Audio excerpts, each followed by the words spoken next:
The story's emotional theme is liberation. The judge leaned forward as Victor adjusted his crooked tie and said, "He's a good kid, Your Honor, just irresponsible with money." I said nothing. For 3 years, I'd been his perfect tenant. I overlooked the 6 months he forgot to fix the dishwasher and the time he lost my security deposit check, forcing me to pay it twice. I even let him store his rusty lawnmower on my patio because, in his words, I was the only tenant he could trust. The rent was cheap for the neighborhood. I hated the thought of moving.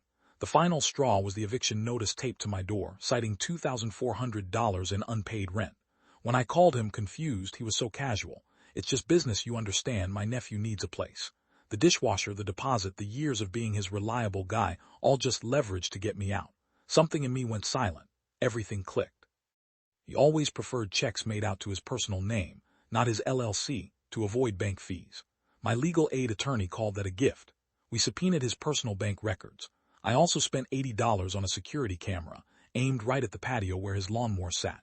For 2 months, I collected footage of him coming onto my property without the required 24-hour notice, sometimes just to grab a screwdriver from the shed he'd also filled with his junk. My attorney presented the 36 consecutive cashed rent checks. Then she played the video. Exhibit B: Victor on my patio, March 14th, 9 a.m. Her voice was flat. "Did you provide the legally required 24 hours notice, Mr. Perez?" he stammered.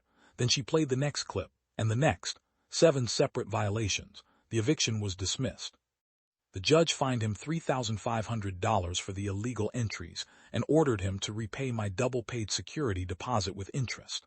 I moved out a month later, into a place with a working dishwasher. I heard he had to sell the building to cover his legal fees and a resulting tax audit. Turns out he was the one who was irresponsible with money.